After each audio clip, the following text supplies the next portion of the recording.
Hello students, आज मैं आपको मेट्रोलॉजी एंड इंस्ट्रूमेंटेशन के बारे में टीच करूंगा। मतलब इस सब्जेक्ट में हम मेट्रोलॉजी एंड इंस्ट्रूमेंटेशन के बारे में तो हमें मेट्रोलॉजी होती क्या है और इंस्ट्रूमेंटेशन का मतलब क्या होता है। तो सबसे पहले आज जो है फर्स्ट चैप्टर जो है वो इंट्रोडक्शन है, जिसमें आपको मेट्रोलॉजी के बारे में बताया जाएगा और इंस्ट्रूमेंटेशन के बारे में बताया जाएगा। ठीक है, तो मेट्रोलॉजी क्या है, बस शुरू से करते हैं, डेफिनेशन से शुरू। Metrology is the science of measurement. Metrology क्या है, आपकी मेजरमेंट है। ठीक है, किसकी? साइंस की। ठीक है, साइंस में मेजर मतलब ये भी एक ब्रांच है साइंस की, जिसमें जैसे फिजिक्स केमिस्ट्री मैथ है वैसे ये भी एक ब्रांच है साइंस की, मेजरमेंट। मेजरमेंट का मतलब क्या होता है? मापना, किसी चीज़ को मेजर करना। जैसे आपका लेंथ मेज़र करना, इसके किसी की डायमीटर मेज़र करना, उसके विड्थ मेज़र करना। ठीक है, तो ये सारे जो मेट्रोलॉजी के अंडर आते हैं। तो मेट्रोलॉजी में किस किस के साथ इसका कंसर्न है? Concern with method of measurement. मतलब मेट्रोलॉजी में हमें पढ़ेंगे कि हमने जो इसमें मेथड जो यूज़ होते हैं मेजरमेंट के वो कौन कौन से होते हैं। फिर उसके बाद है यूनिट ऑफ मेजरमेंट, कि हमें इसमें कौन सी यूनिट्स यूज़ करते हैं। जैसे लेंथ को मेज़र करते हैं तो कहीं मीटर में करते हैं, कहीं इंचज़ में भी करते हैं, फुट में भी करते हैं। ठीक है, मीटर में भी करते हैं। तो ये सारे जो हैं ये यूनिट ऑफ मेजरमेंट के अंडर आता है। उसके बाद क्या? Error of measurement. Error of measurement का मतलब होता है, क्या होता है कि कई बार एरर मतलब कुछ गलतियां हो जाती हैं, जिसके कारण क्या होती है, सही मेजरमेंट नहीं हो पाती है, तो उसे क्या कहते हैं? एरर ऑफ मेजरमेंट कहते हैं। तो एरर जो होते हैं वो किस प्रकार के होते हैं और किस टाइप के होते हैं और किस कारण आते हैं, उन्हें कहते हैं एरर ऑफ मेजरमेंट के अंडर पर, मतलब इसमें पढ़ेंगे हम। ठीक है, फिर मेजरिंग इंस्ट्रूमेंट। मेजरिंग इंस्ट्रूमेंट कौन कौन से हैं? जैसे आपको लेंथ को मेजरमेंट आपने फिजिक्स में भी पढ़ा होगा, जैसे वर्नियर कैलिपर होता है तो वैसे वर्नियर कैलिपर होता है। फिर आपका वर्नियर हाइट गेज होता है, वर्नियर डेप्थ गेज होता है, फिर वह माइक्रोमीटर वगैरह होते हैं। तो वो सारे जो है आपके लेंथ वगैरह या डायमीटर वगैरह मेज़र के काम आते हैं, तो उन इंस्ट्रूमेंट के बारे में पढ़ेंगे। या सरफेस रफनेस के लिए ऑटोकोलोमीटर वगैरह यूज़ करते हैं, तो वो जो किसके अंडर आता है? आपका मेजरिंग इंस्ट्रूमेंट के अंदर आता है। फिर आपका accuracy of measurement. Accuracy of measurement में क्या पढ़ेंगे कि एक्यूरेसी जो मेजरमेंट की जाती है वो भी एक्यूरेट कैसे, क्योंकि हर बार ऐसा ना हो कि हर बार हम मेजरमेंट कर रहे हैं वो एक्यूरेट नहीं आ पा रही है, बार बार चेंजेस आ रहे हैं, मतलब उसमें एक्यूरेसी कैसे आए, तो वो हम किसके पढ़ेंगे? मेट्रोलॉजी में पढ़ेंगे। नेक्स्ट क्या आपका जो मेट्रोलॉजी जो कंसर्न करती है वो किस किस के साथ करती है, तो ये कैसे की जा सकती है, मतलब डेवलपिंग मेथड ऑफ मेजरमेंट। ठीक है, कि नवे नवे मेथड के जो है नवे नवे मेथड बनाए जाएं। फिर नेक्स्ट है आपका selecting correct measuring instrument and device. ठीक है, फिर क्या करेगा इसमें कि आपके नवे नवे जो है इंस्ट्रूमेंट सेलेक्ट किए जाएं, कि कोई भी आपके प्रोडक्ट वगैरह कोई भी है कंपोनेंट है उसको मेजरमेंट वगैरह करनी है, तो उसके लिए हमें जो मेजरिंग इंस्ट्रूमेंट है वो सिलेक्ट करना पड़ेगा कि लेंथ के लिए कौन सा करना पड़ेगा, हाइट के लिए कौन सा मेजरमेंट टूल यूज़ करना पड़ेगा, डेप्थ के लिए कौन यूज़ करना पड़ेगा, तो वो सिलेक्ट करना है। फिर analysing the accuracy of the measuring method. फिर क्या करना पड़ेगा? एनालाइज करना पड़ेगा किस चीज़ को, उनकी एक्यूरेसी की, वो जो भी हम मेजरमेंट कर रहे हैं उसमें एक्यूरेसी आ रही है, बिल्कुल सेम आ रहा है या चेंजेस तो नहीं आ रहे, तो वो सारे क्या हैं, वो किसके साथ कंसर्न है? उसका मेट्रोलॉजी के साथ ही कंसर्न। अब मेन क्या है, नेक्स्ट क्या है आपका हमारा टॉपिक? Objective of measurement. मतलब इससे हमें ऑब्जेक्टिव मतलब मेन फ़ायदा क्या रहेगा, मेन ऑब्जेक्टिव क्या रहेगा, क्या चीज़ हमें करें इस मेट्रोलॉजी के पढ़ने से हमारे को या करने से हमें क्या फ़ायदा होगा। तो सबसे पहले to standardise the measuring method to maintain the uniformity. मतलब सबसे पहले हम क्या करना पड़ेगा, मेथड जो आपके स्टैंडर्डाइज मेथड है मेजरिंग के वो हमें फाइंड करना पड़ेंगे, ताकि वो यूनिफॉर्मिटी ऑफ मेजरमेंट है, यूनिफॉर्मिटी रहे। यूनिफॉर्मिटी का मतलब होता है हर बार जो है सेम ही डायमेंशन आए, ये नहीं कि हर बार चेंजेस आ रहे हो उसमें, तो वो क्या रहेगी? यूनिफॉर्म। नेक्स्ट रहेगा to measure the cost, to minimise the cost of inspection. जो कॉस्ट ऑफ इंस्पेक्शन है वो क्या है, मतलब कम हो, ऐसा नहीं हो कि ज़्यादा कोई भी ऐसा मेज़रमेंट कर रहे हैं हम और उसके लिए महंगे से कोई स्केल से भी मेज़र हो सकता है, तो हमें इसके लिए कोई कॉस्टली इंस्ट्रूमेंट यूज़ कर रहे हैं, वो नहीं होना चाहिए। फिर नेक्स्ट क्या रहेगा? To reduce the cost of rejection, जो आपकी कॉस्ट हो, मतलब जो भी आप प्रोडक्ट बना रहे हो, कंपोनेंट बना रहे हो, उसकी हमें एज रिजेक्शन कम हो, ताकि मेजरमेंट करने से ऐसा नहीं कि हमने बना दिया फिर बाद में फिर वो रिजेक्ट हो रहा है, उससे हमारा टाइम भी वेस्ट होता है। फिर नेक्स्ट जो टॉपिक करें, फिर इसी के साथ next to evaluate newly developed component. ठीक है, हमने जो है अगर कोई टूल जो है वो नहीं मिल पा रहा है हमारे को, वो उसकी कोई मेजरमेंट नहीं हो रही, तो कोई नवी मेथड अपनाई जाए। ठीक है, newly to analyse and solve the problem related to the inspection.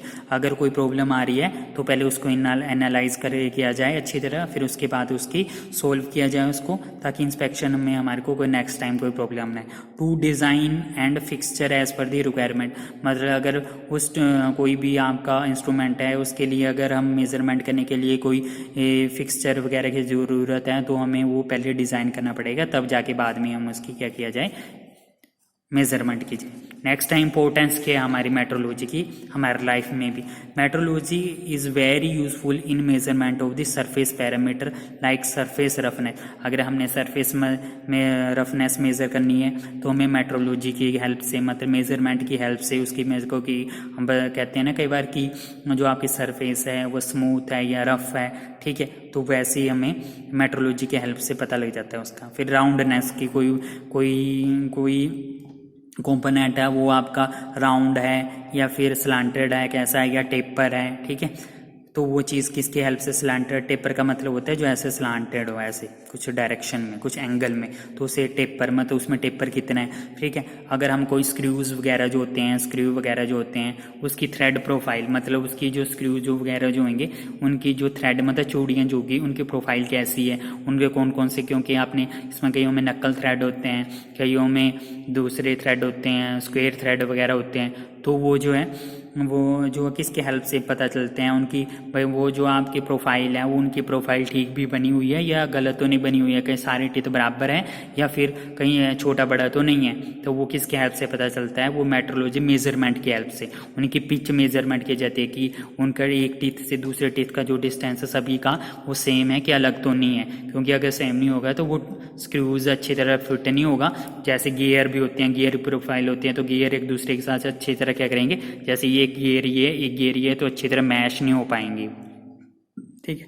Next क्या रहेगा, it is very helpful in calibration of instrument. जो मेट्रोलॉजी है वो हेल्पफुल होती है कैलिब्रेट का मतलब करने के, जो भी हमारा कोई भी आपका मेजरिंग टूल है तो वो जो होना चाहिए वो कैलिब्रेटेड होना चाहिए। कैलिब्रेटेड का मतलब उसको कैलिब्रेशन की, वो कहीं ऐसा तो नहीं है कहीं बार बार यूज़ करके कहीं घिस गया हो, अगर घिस गया है तो उसकी कैलिब्रेशन करना पड़ती है कि कहाँ पे उसमें गलतियाँ आ रही हैं, फिर अगर ठीक हो सकता है तो उसको ठीक करते हैं, नहीं तो नवा यूज़ करना पड़ता है। जैसे कंपेरेटर भी होते हैं, कंपेरेटर मतलब कंपेयर करना, ठीक है। फिर नेक्स्ट रहेगा checking alignment of the machine tool as lathe, shaper and drilling machine, ठीक है। जैसे अलाइनमेंट चेक करनी पड़ती है, जैसे कोई भी आपकी मशीन है तो सबसे पहले उसकी क्या करना पड़ती है, अलाइनमेंट करनी पड़ती है। अलाइनमेंट करोगे ताकि वो हिले डुले ना, मशीन एक बार फिक्स हो जाती है तो बार बार कहीं ऐसा कोई भी आप कंपोनेंट बना रहे हो फिर बाद में उसमें कोई डिफेक्ट आ गया तो कई बार वो अलाइनमेंट नहीं ठीक होती मशीन की, तब भी आते हैं। तो वो जो सारे हैं, चाहे आपकी मिलिंग मशीन हो, चाहे लेथ मशीन हो, चाहे शेपर हो, चाहे ड्रिलिंग मशीन हो, ठीक है, चाहे मिलिंग मशीन हो, वो चाहे सारे किसके जो उनकी क्या करनी पड़ती है, पहले अलाइनमेंट करनी पड़ती है। फिर नेक्स्ट रहेगा फिर उसमें ओवरऑल क्वालिटी कंट्रोल। ये सारे मेथड करने से अगर हम तो इसके में इम्पोर्टेंस यही है मेट्रोलॉजी की कि जो हमारी क्वालिटी क्या रहेगी, कंट्रोल में रहेगी। अब स्टैंडर्ड ऑफ मेजरमेंट कि कौन कौन से स्टैंडर्ड होते हैं मेजरमेंट करने के, इसके 3 मेथड होते हैं। फर्स्ट मेथड जो आपका लाइन स्टैंडर्ड है, लाइन स्टैंडर्ड को हम कैसे करते हैं, इसे स्टैंडर्ड इसको यार्ड मेथड से किया हुआ है, पहले लगे जैसे मीटर मेथड से 1 मीटर से बताता हूँ, एक यार्ड की, ये जो है यार्ड की जो है मतलब 3D पिक है, मैंने थोड़ी सी ड्रॉ की हुई है आपके बारे में इसके लिए, ताकि आपको पता चल जाए कि कैसे टाइप का होता है। ये जो ऊपर लगे होते हैं इसमें प्लग लगे होते हैं और ये जो इसका नीचे से पार्ट होता है, तो इसका जो मैंने काट के सेक्शन करके दिखा रखा है कि ये कैसे अंदर से कैसे दिखाई देता है। ये जो प्लग्स होते हैं इनकी जो हाइट होती है वो 1/2 इंच तक होती है, ठीक है, और इसमें ये जो पूरा डिस्टेंस होता है यहाँ से लेकर यहाँ तक वो होता है 38 इंच का होता है, ठीक है। और एट मतलब क्योंकि ये जो टेम्परेचर और प्रेशर जो होता है फ़र्क डालता है, इसके लिए जो टेम्परेचर मेंटेन होना चाहिए वो 62 डिग्री फ़ारेनहाइट होना चाहिए, ठीक है। इसे वो 38 इंच मतलब या 1 यार्ड भी बोल सकते हैं। यहाँ से लेकर यहाँ तक का जो डिस्टेंस है वो 38 इंच का 1 यार्ड होता है, तो यहाँ से लेकर यहाँ तक क्या हो गया, एक 1 यार्ड हो गया। तो 1, और जो ये जो दो आपके प्लग लग रखे हैं होते हैं, ये गोल्ड के होते हैं। किसके होते हैं? गोल्ड के होते हैं। गोल्ड के होते हैं, गोल्ड क्योंकि हार्ड होती है, ताकि वो बार बार यूज़ करते हैं हम किसी टूल को, प्लग इन प्लग्स को, तो वो क्या कर जाते हैं, जैसे और मटेरियल का यूज़ करोगे आप तो वो क्या होगा, टूट भी सकते हैं। तो इसलिए हमें क्या करना पड़ता है, इसके लिए जो मटेरियल हार्ड होता है उसका यूज़ करते हैं, ठीक है। तो इसलिए जो इसके सेंटर और इसके सेंटर के बीच का जो डिस्टेंस होता है वो 36 इंच होता है। और इसमें एक न्यूट्रल एक्सिस वगैरह होती है, मतलब ये 3 ऐसे, जो अगर आप इधर से देखोगे तो 3 लाइंस होती हैं, ठीक है। एक ये जो होती है ये जो इसके सेंटर लाइन से लेकर ये जो पहली वाली लाइन है वो इसकी है, और दूसरी लाइन ये है जो बीच वाली है उसके सेंटर, तो सेंटर टू सेंटर डिस्टेंस कितना होता है, 36 इंच होता है, ठीक है। तो ये आपका था लाइन स्टैंडर्ड मेथड। दूसरा रहेगा आपका इंपीरियल स्टैंडर्ड मीटर। इंपीरियल, अब ये पहले था, ठीक है, लाइन स्टैंडर्ड, जिसमें मीटर यार्ड के मेथड से किया था हमने, ठीक है। अब जो सेकंड मेथड है वो है आपका इंपीरियल स्टैंडर्ड मीटर, ठीक है। इंपीरियल स्टैंडर्ड मीटर जो है, दिस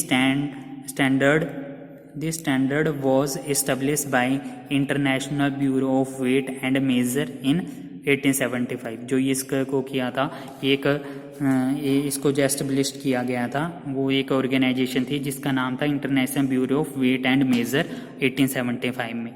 वो इसकी शेप ऐसी होती है, इसमें डिस्टेंस वगैरह बता रखे हैं कि फिर 16 mm कैसे होता है, 16 mm कैसे में होती है इनका डिस्टेंस वगैरह। बीच में ये न्यूट्रल एक्सिस होती है, वो साइड में बता दूं ये इनके मेजरमेंट, बीच में रोलर्स होते हैं।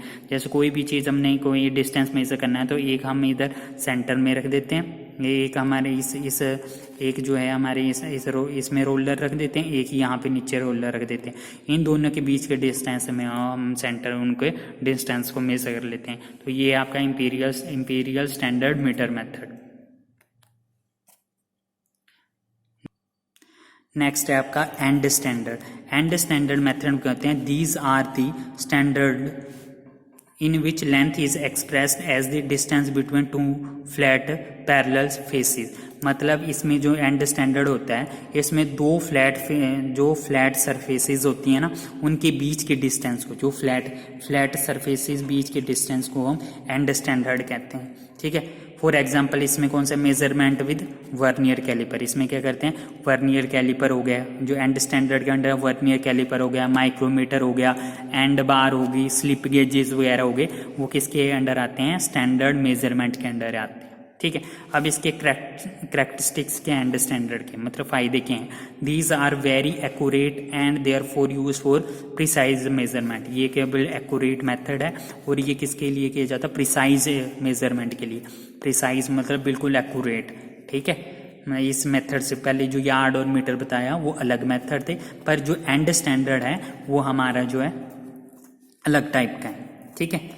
ये आपकी जो है सेकेंड, पहले जो था वो लाइन स्टैंडर्ड था। लाइन स्टैंडर्ड में ये पहले जो आपका था वो लाइन स्टैंडर्ड है, दूसरा आपका जो एंड स्टैंडर्ड है, तीसरा जो रहेगा आपका वो रहेगा आपका वेवलेंथ स्टैंडर्ड, ठीक है, वेवलेंथ स्टैंडर्ड रहेगा, ठीक है। तो इसको जो इम्प्लीमेंट किया गया था सर J.X. बेबीनेट के द्वारा किया गया था, जिसके 1829 में। ये वेवलेंथ की मेथड से किया जाता है, ठीक है। मोनोक्रोमेटिक लाइट की मेथड से मोनोक्रोमेटिक लाइट को पास किया जाता है मटेरियल ने जो भी सरफेसेस हैं उसके ऊपर से, ठीक है। और उसी के मेथड से हम क्या करते हैं, वेवलेंथ स्टैंडर्ड जो होता है वो आपका, ये वेवलेंथ स्टैंडर्ड जो है तीसरा मेथड है वो यूज़ किया जाता है, ठीक है। तो ये हमारे 3 मेथड थे, लाइन स्टैंडर्ड, एंड स्टैंडर्ड और वेवलेंथ स्टैंडर्ड, ठीक है। इसके करेक्टरिस्टिक्स ये हैं, मैंने बता दिया आपको कि ये प्रिसाइज होता है, इसमें टॉलरेंसेस वगैरह जो होती हैं, टॉलरेंस वगैरह जो होती है मिनिमम से मिनिमम, मतलब मिनिमम से मिनिमम टॉलरेंस, एक्यूरेट प्रोडक्ट जो 0.00855 mm तक क्या कर सकते हैं हम मेजरमेंट कर सकते हैं इस मेथड से। They are not subject to parallel exercise, इनमें इनके क्या होते हैं, एरर नहीं आते इसे करने से, ठीक है। इसमें कोई एरर वगैरह कम आते, पैरालैक्स एरर होते हैं कि देखने में कोई फ़र्क आ गया, कहीं आपने स्ट्रेट मेजरमेंट करनी थी वो स्ट्रेट ना मेजरमेंट करते हुए आपने ऊपर नीचे कर रहे हो, तो वो चीज़ जो है पैरालैक्स एरर के अंडर आती है। दीज आर टाइम कंज्यूमिंग, थोड़ा टाइम ज़रूर लगता है बट एक्यूरेट होते हैं, इनकी कॉस्ट हाई होती है, जो एंड स्टैंडर्ड होते हैं इनकी कॉस्ट हाई होती है। तीसरा मैंने आपको वेवलेंथ स्टैंडर्ड बता दिया है, जिसमें सर जे एक्स बेबीनेट ने सजेस्ट किया था 1829 की वेवलेंथ की मेथड से कैसे किसी मेजरमेंट की जा सकती है। तो आपका जो मैक्सिमम इस सब्जेक्ट में यूज़ होता है वो एंड स्टैंडर्ड मेथड का ही होता है, जिसमें एंड स्टैंडर्ड मेथड में आपको वर्नियर कैलिपर के बारे में बताया जाएगा, माइक्रोमीटर वगैरह हो गया, गेजेस, सरफेस के रफनेस कैसे की जा सकती है, ठीक है, एंगुलर में मेजरमेंट कैसे की सकते हैं, मतलब कोई जो आपका कॉम्पोनेंट है वो एंगल में है तो उसको कैसे मेज़र किया जाएगा। Thank you.